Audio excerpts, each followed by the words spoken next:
जैसा कि हम सब जानते हैं कि आज नवरात्रि के पर्व पर हम सबका एकत्रीकरण हुआ। आइए थोड़े क्षणों के लिए हम ये सोचें कि नवरात्रि का पर्व मनाया क्यों जाता है। मैं आज आपको बहुत संक्षिप्त शब्दों में संपूर्ण हिंदुत्व का सार समझाना चाहूंगा। एक एक शब्द को बहुत ध्यान से सुनिएगा। पहले आप मुझे बताएं कि हिंदू धर्म के 5 सबसे बड़े त्योहार कौन से हैं। मैं एक एक नाम लूंगा, हाँ या ना में बोलना। पहला सबसे बड़ा त्योहार हिंदू धर्म का रामनवमी है, हाँ या ना? सब एक साथ जोर से। दूसरा सबसे बड़ा त्योहार कृष्ण जन्माष्टमी का है। तीसरा सबसे बड़ा त्योहार शक्ति पूजन अर्थात नवरात्रि और दिवाली का है। जोर से हाँ या ना? इसके बाद हम लोग भगवान परशुराम जी की जयंती मनाते हैं, हाँ या ना?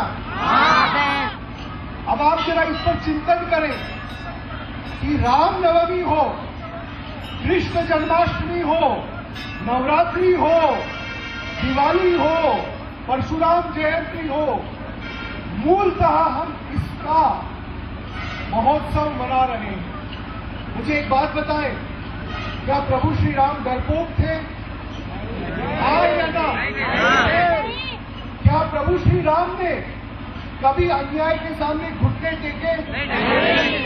क्या प्रभु श्री राम ने राष्ट्र के पहले अपना स्वार्थ रखा? प्रभु श्री राम चाहते तो अपनी युवा अवस्था में राजपाट ले सकते थे, हाँ या नहीं?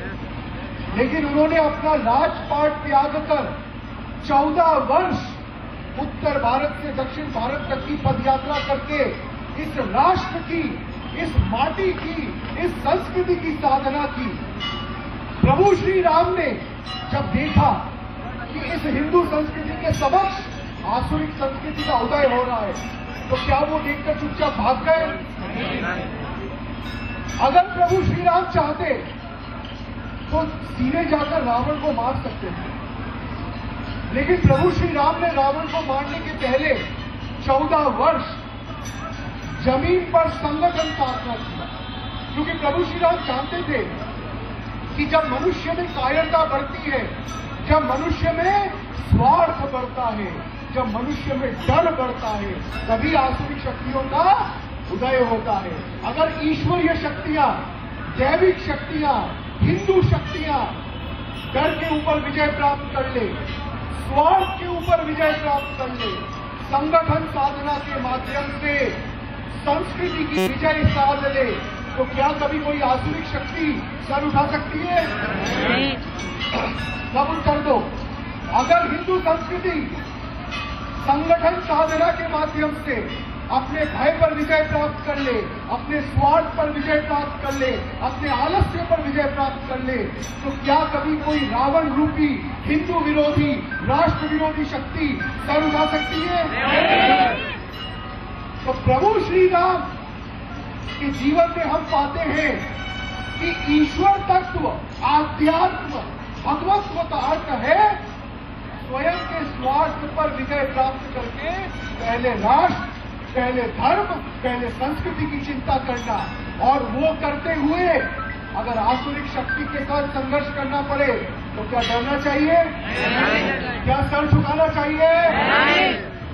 पूरी तैयारी के साथ आसुरिक शक्ति को जड़ से मिटाना चाहिए, और इसी शौर्य साधना को हम रामनवमी के रूप में मनाते हैं।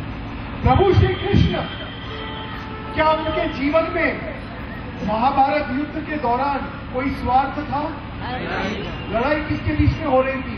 पांडवों और कौरवों में। जो जीते राज उसको मिलेगा, कृष्ण जी को कोई लाभ था?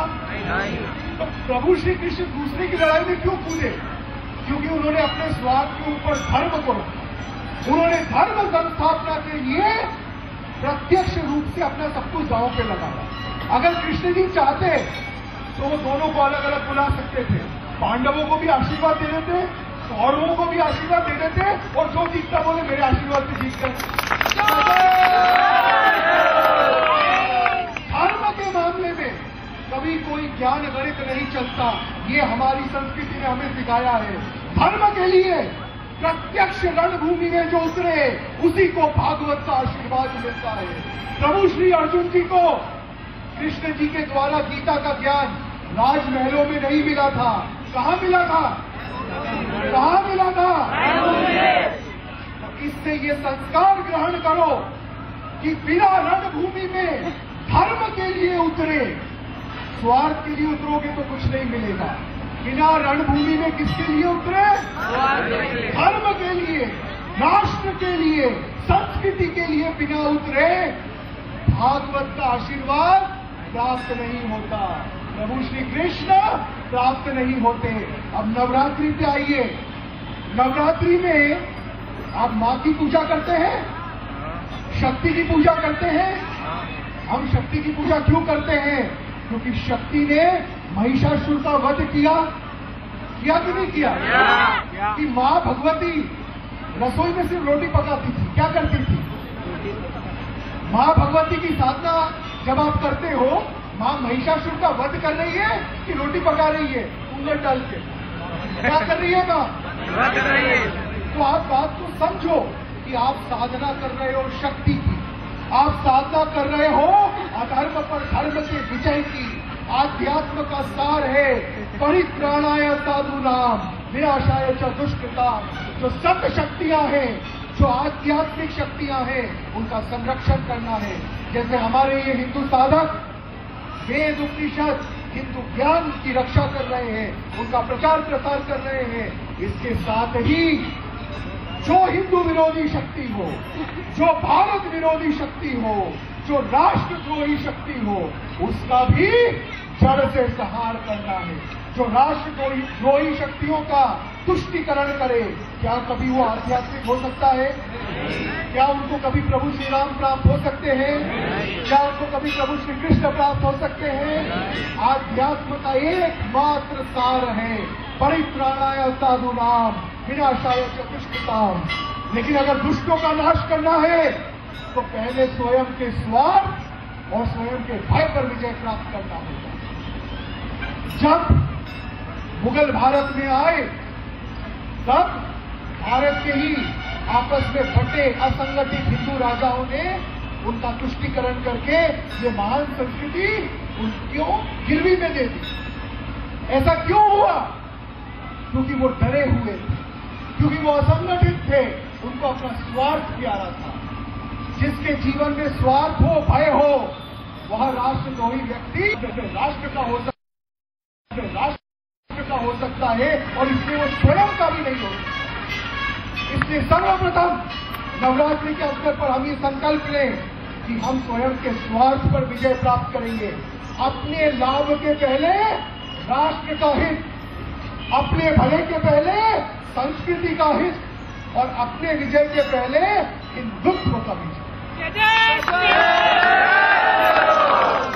जैसे आपको कोई ये बोलता नहीं है कि सांस लो, आप अपनी मर्जी से सांस लेते हो। कोई आपको 1 करोड़ रुपए दे और बोले 1 दिन तक सांस मत लेना, करोगे क्या? मानोगे क्या? तो अपनी सांस से ज्यादा हिंदुत्व को अपनी जीवन में प्राथमिक बना लो। अगर सांस लिए बिना तुम एक क्षण रह सकते हो तो तुम्हारा जीवन ऐसा होना चाहिए कि हिंदुत्व के बिना एक क्षण भी न रह सके। हिंदुत्व को, इस राष्ट्र की महान संस्कृति को, इस ऋषि संस्कृति को अपने जीवन की प्राथमिकता बनाते हुए आप सब अपने भीतर के राम तत्व को जागृत करें। आप सब अपने भीतर के कृष्ण तत्व को जागृत करें। एक बात हम थोड़ा समझ लें, जब हम हिंदुत्व की बात कर रहे हैं, हम क्या बोल रहे हैं? हिंदुत्व वो समग्र आध्यात्मिक दर्शन है जो जब एक मनुष्य के जीवन में अभिव्यक्त होता है तो वो साधारण मनुष्य राम बन जाता है। हिंदुत्व वह समग्र जीवन दर्शन है जो जब एक वानर, एक आदिवासी के जीवन में अभिव्यक्त होता है तो वो महाबलशाली भगवान श्री हनुमान बन जाता है। हिंदुत्व वो सोच है, समझना इस बात को सोच है, हिंदुत्व संस्कार है, हिंदुत्व संस्कृति है, हिंदुत्व जीवन जीने की शैली है, हिंदुत्व वह जीवन जीने की शैली है जो जब एक गाय चराने वाले ग्वाला के जीवन में अभिव्यक्त होता है तो वो प्रभु श्री कृष्ण बन जाता है।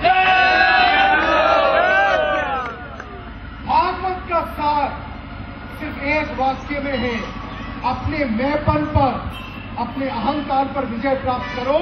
तुम्हारा अहंकार दो रूप में अभिव्यक्त होता है, एक स्वार्थ और एक भय। इन दोनों पर विजय प्राप्त करते हुए अपने मैं पर विजय प्राप्त करो। जब मैं मिटता है तो तुम्हारे भीतर का राम अपने आप जागृत हो जाता है। अगर तुम्हारे जीवन में ईश्वर की प्राप्ति करनी है, केवल अपने जीवन से स्वार्थ मिटा दो, भय मिटा दो, हिंदू संस्कृति के दिग्विजय के लिए अपना जीवन आहुतित कर दो, प्रभु श्री राम स्वयं तुम्हारे भीतर अभिव्यक्त हो जाएंगे।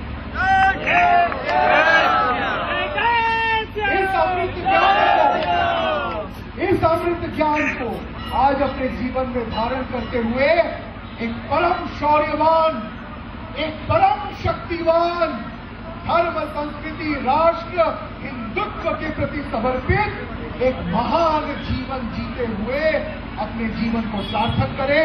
इस शुभ संकल्प के साथ आप सबको नवरात्रि का बहुत बहुत आशीर्वाद।